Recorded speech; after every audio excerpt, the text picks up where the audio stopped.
what did you think of the way they could set up a season 2?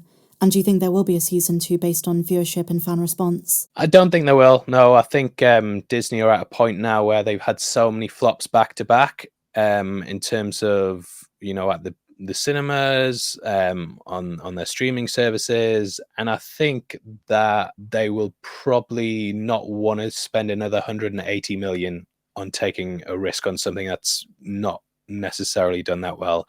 I did have an interesting conversation with someone on Twitter. They were saying, a lot of the best TV shows of all time, they've started off with really small viewerships, and then if you think about Breaking Bad and Stranger Things, they didn't have massive audiences for those season 1 drops, but they built it over time, which is a fair point. But I think when it's Star Wars, this was one of the biggest franchises of all time. The audience interest should be there from the off.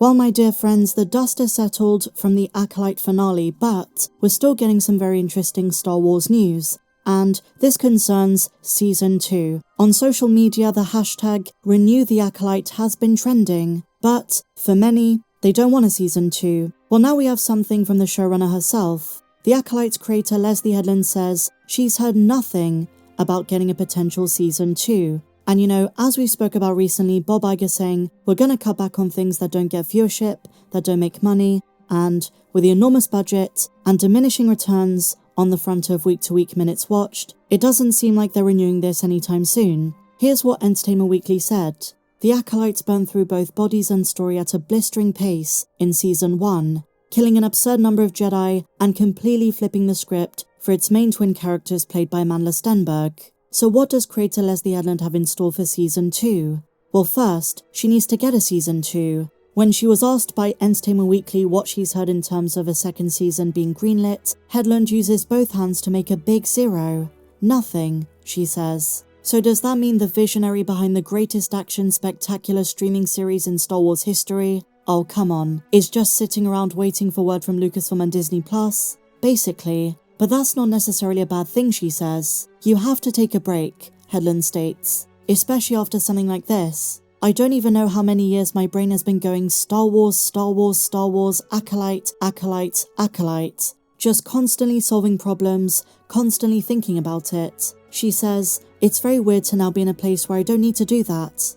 I always say to budding writers, the most important thing you can do is just sit around and do nothing. Because the second you start to manufacture a story, you're going to get stressed out. And the story can't start that way. While Headland may be enjoying a break from the unrelenting pace of production and the pressure that comes with it, she can't help but form a future story in her head. My brain is still doing it, she says. It's almost like if you're running, you just can't stop, can't shut off. So she has some major ideas in mind. And in a recent interview, she spoke about Plagueis and possibly a future season where we see young Palpatine. Of course, during this time, he isn't yet born. Although, given recent Star Wars canon track record, you never know if they're going to change things. According to Headland, some of a future Season 2 would involve seeing more of the Republic Senate, which was introduced in the finale, courtesy of Jedi skeptic Senator Raincore, played by David Harewood, and Supreme Chancellor Drellick. But more than anything, she says, she has a lot of future plans for her wife, Rebecca Henderson, who plays Vernestra Rwoh, the only main character from the High Republic novels who made an appearance in the live-action series. In the books, Vernestra is a very different character compared to live-action, and Leslye says she has more planned about the past relationship between Vernestra and Qimir, saying this, if we're allowed to continue telling this story, you'll see more of Vern's history with a stranger and how that's affecting the decisions she's making now. Something clearly went very wrong between the two, and we know Vernestra used her light whip on him. And Headland reveals something that I'm sure is going to make fans do a double take. Her one regret was not exploring more of Vernestra's backstory in the 8 episodes. That's something I kept trying to slip in, she says, but there was just so much. It's a really packed season, and she says, quote, I love that. My goal is to explore as many nooks and crannies as I can in the time I'm given, and Star Wars is the perfect place to do that. And if you've read her other interviews, you know that one of her biggest dreams was being the person to bring Darth Plagueis into canon in a significant way on screen. She says, if I couldn't do Plagueis or Yoda, I think that would have been the real heartbreak. I think it sets up future storylines that could be really compelling. And an interesting point is that the Acolyte finale, with the 2 massive cameos, proves Star Wars doesn't really know how to move on from the Skywalker saga. I've always said this show would have done much better being set 200, 300 years before The Phantom Menace. You're cutting it very close to existing characters. Even if Master Yoda was around for 700 years at this point, have it set much further back. Because now if we get Season 2 or Season 3, Season 4, if they make this a multi-season show, which at this point I really doubt, but if it happens, we're treading very close to Episode 1 territory. Maybe The Acolyte should have been an Old Republic show. But after 2019, aside from the Mandoverse, which I think is going to lean much more into the Timothy Zahn things now that Thrawn is back in the known galaxy, for other content that is stated to not have many cameos, much connection to the Skywalkers, I think they're a bit lost. I think Tony Gilroy really got it right. Andor is in the middle of the Skywalker saga. It's before Rogue One, before A New Hope, and yet he focuses on underdog rebels. Yes, there are a couple of very familiar characters, but it's a show centered around rebels who didn't really get the spotlight in the main saga, and so you're not really worried the whole time of how it's going to alter our perception of, in the case of Andor, the original trilogy. But I reckon this is something that is going to be lingering for a very long time to come. We might not get a second season for many years, and Disney might not confirm it for a long time either. And the other day she was begging Star Wars fans to push for renewal. Unless she's a very good actor and she's playing coy, I don't think she has any idea. There are many factors on Disney and Lucasfilm's end. There's a very Rian Johnson vibe about the way Leslye Headland talks about the Acolyte. For example, when she's talking about Yoda and the concerns about, is the implication of the ending setting up another cover-up from the Jedi?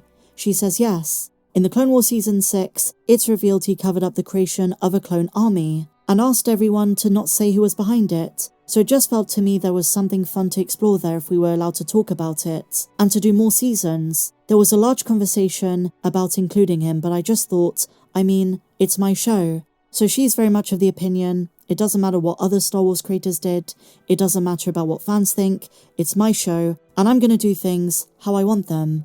And in this sense, you can understand the fan backlash. Because for showrunners like Jon Favreau, Dave Filoni, who've spoken about George Lucas's legacy, they approach the franchise and the content they're creating from the standpoint, this is what pre-exists, we need to respect it.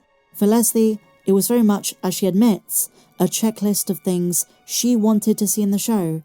And the director of Episode 8, Hanel Culpepper, said this: Leslye really had to fight for it, but it was all part of her plan. I give her so much credit for getting it. Lucasfilm is just very, very protective of the brand and what happens to the characters.